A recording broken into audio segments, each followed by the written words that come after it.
Hi friends, നമ്മളിവിടെ ചെയ്യാൻ പോകുന്നത് മുട്ട ദോശ. ഇതെങ്ങനെയാണ് ഉണ്ടാക്കുന്നത് നോക്കാം.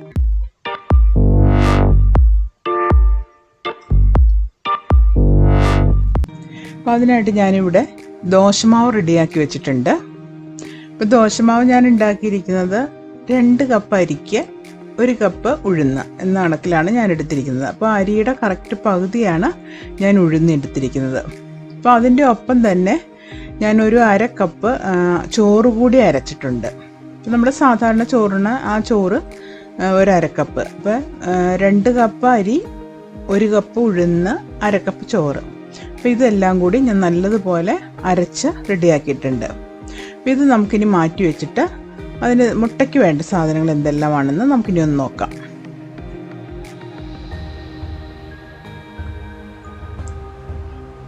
അപ്പം ഞാനിവിടെ ഒരു ബൗളിൽ ഒരു 3 മുട്ട എടുത്തിട്ടുണ്ട്. 3 മുട്ട പൊട്ടിച്ചൊഴിച്ചിട്ടുണ്ട്. അപ്പം അതിൻ്റെ കൂടെ ഒരു 2 പച്ചമുളക് ചെറുതായിട്ട് വട്ടത്തിൽ അരിഞ്ഞെടുത്തിട്ടുണ്ട്. പിന്നെ ഒരു സവാള ചെറുതായിട്ട് അരിഞ്ഞത്, ഒരു തക്കാളി ചെറുതായിട്ട് അരിഞ്ഞിട്ടുണ്ട്. പിന്നെ സെലറിയാണ് ഞാൻ എടുത്തിരിക്കുന്നത്, കുറച്ച് ഉണ്ട്. പിന്നെ നമ്മുടെ സ്പ്രിംഗ് ഒനിയൻ. അപ്പോൾ അതെല്ലാം കൂടി ഞാൻ ചെറുതായിട്ട് അരിഞ്ഞു വെച്ചിട്ടുണ്ട്. ഇനി ഇതെല്ലാം കൂടി നമുക്കങ്ങ് മിക്സ് ചെയ്യാം. പച്ചമുളക്, സവോള,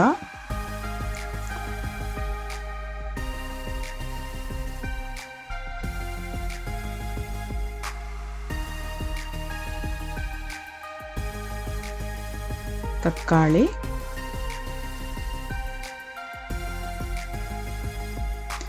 സ്പ്രിംഗ് ഒനിയൻ അല്ല, അത് സെലറി, സ്പ്രിംഗ് ഒനിയൻ എല്ലാം കുറച്ചാണ് എടുത്തിരിക്കുന്നത്. നിങ്ങളുടെ ഇഷ്ടാനുസരണം നിങ്ങൾക്കത് എടുക്കാവുന്നതാണ്. വേണമെങ്കിൽ നിങ്ങൾക്ക് അല്പം ക്യാപ്സിക്കവും മല്ലിയിലയൊക്കെ ചേർക്കാം. എൻ്റെ കയ്യിൽ കിട്ടിയില്ല, അതുകൊണ്ട് ചേർത്തിട്ടില്ല. പിന്നെ ഒരു 1/4 ടീസ്പൂൺ കുരുമുളക് പൊടി. ഇനി നമുക്ക് ആവശ്യത്തിനുള്ള ഉപ്പും കൂടി ചേർക്കാം. മുട്ടയിൽ ഉപ്പ് അല്പം കുറച്ച് ചേർത്താൽ മതിയായിരിക്കും, കാരണം നമ്മൾ ദോശമാവിലൊക്കെ ആവശ്യത്തിന് ഉപ്പ് ഇട്ടിട്ടുണ്ട്. അപ്പോൾ അതിൻ്റെ അനുസരിച്ച് നിങ്ങൾ നോക്കിയിട്ട് ഇട്ടാൽ മതി. ഇതിനി നല്ലതുപോലെ നമുക്ക് മിക്സ് ചെയ്തെടുക്കാം. ഞാൻ സ്പ്രിംഗ് ഒനിയൻ അല്പം നീളത്തിലാണ് അരിഞ്ഞിരിക്കുന്നത്, അതുകൊണ്ട് മിക്സായിട്ട് ഇരിക്കുമ്പോൾ കാണാനൊരു ഭംഗിക്ക് വേണ്ടിയാണ് ഞാൻ അങ്ങനെ ഇട്ടത്. ദോശയിലേക്ക് വരുമ്പോൾ അതിങ്ങനെ നീളത്തിലിരിക്കണ ഒരു ഭംഗിയാണല്ലോ, അതുകൊണ്ടാണ് ഞാനത് അങ്ങനെ അരിഞ്ഞത്. നല്ലതുപോലെ മിക്സ് ചെയ്ത് കഴിഞ്ഞു. ഇനി നമ്മുടെ തവ അടുപ്പത്ത് വെച്ചിട്ടുണ്ട്. അപ്പോൾ ഇനി അതിനകത്തേക്ക് നമുക്ക് ദോശ ചുട്ടെടുക്കാം.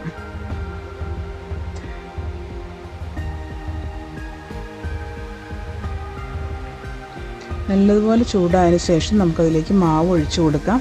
മാവ് പരത്തുക,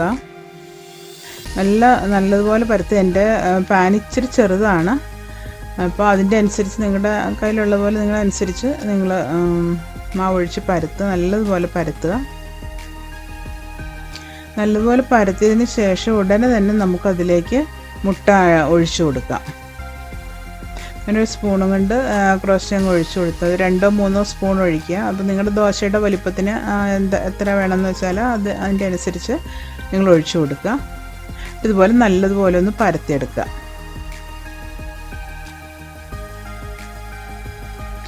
എല്ലാ കളറുള്ള ക്യാപ്സിക്കവും മഞ്ഞയും ചുവപ്പൊക്കെ ഇട്ടുള്ള അങ്ങനെ കളറിലുള്ള ക്യാപ്സിക്കം ഒക്കെ ഇട്ട് ചെയ്യുകയാണെങ്കിൽ അപ്പോൾ അതിൻ്റേതൊക്കെ നല്ലൊരു കളർഫുള്ളായിട്ട് കിട്ടും. ഇപ്പോഴും ചുവപ്പും പച്ചയും എല്ലാം കാണുമ്പോൾ ഇപ്പോഴും നല്ലൊരു കളർഫുള്ളാണ്. ഞാനിതിനകത്ത് എണ്ണയൊന്നും ഞാൻ ഈ ദോശയിൽ ഒഴിച്ചു കൊടുക്കുന്നില്ല കേട്ടോ. നിങ്ങൾക്ക് വേണമെങ്കിൽ സൈഡിൽ കൂടി അല്പം എണ്ണയോ ബട്ടറോ എന്തെങ്കിലും ഒന്ന് വേണമെങ്കിൽ ചെയ്ത് കൊടുക്കാം. ഞാനിപ്പോൾ അതിനകത്ത് ഒന്നും ചെയ്യുന്നില്ല. ഇപ്പോൾ നോൺ സ്റ്റിക്ക് ആയതുകൊണ്ട് പിന്നെ അടിയിൽ പിടിക്കുകയില്ലല്ലോ. നമുക്ക് ഇടയ്ക്കൊന്ന് പതിയെ ഒന്ന് പൊക്കി നോക്കണം.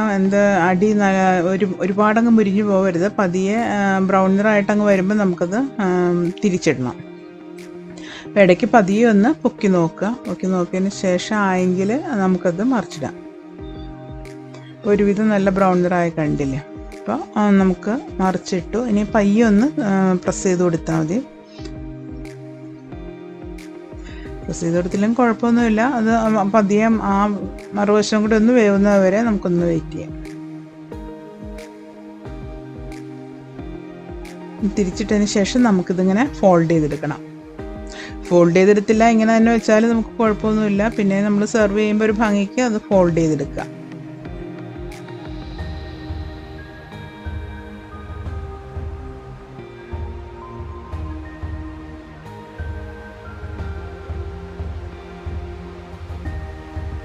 രണ്ട് വശം പയ്യെ ഒന്ന് ചൂടാക്കി കൊടുക്കുക.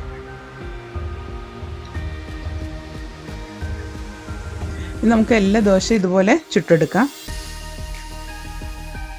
നമ്മൾ ദോശമാവ് കംപ്ലീറ്റ് ഇങ്ങനെ മേൽഭാഗം അങ്ങ് വെന്ത് വന്നതിന് മുമ്പ് തന്നെ നമുക്ക് മുട്ട ഒഴിച്ചു കൊടുക്കണം.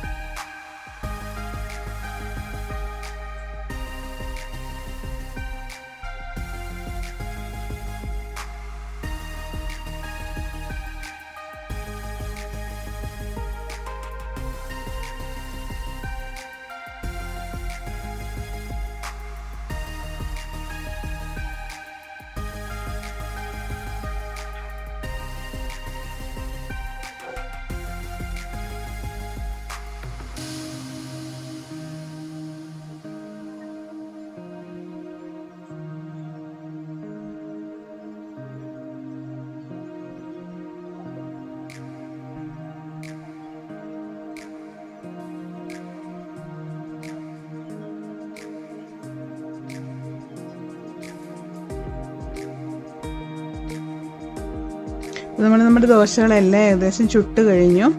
ഇതുകൂടി നമുക്ക് മടക്കിയെടുക്കാം.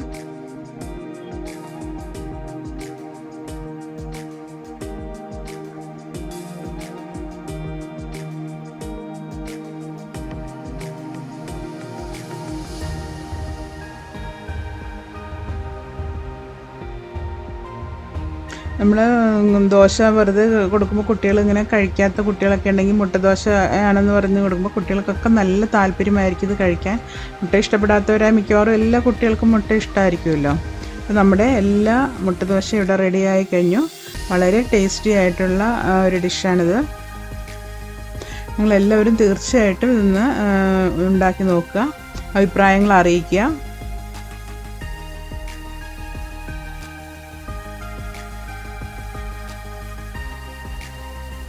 നിങ്ങൾക്ക് എൻ്റെ ഈ വീഡിയോ ഇഷ്ടപ്പെട്ടെങ്കിൽ ലൈക്ക് ചെയ്യാനും സബ്സ്ക്രൈബ് ചെയ്യാനും മറക്കരുത്. നിങ്ങളുടെ കൂട്ടുകാർക്ക് ഷെയർ ചെയ്യുകയും ചെയ്യാം.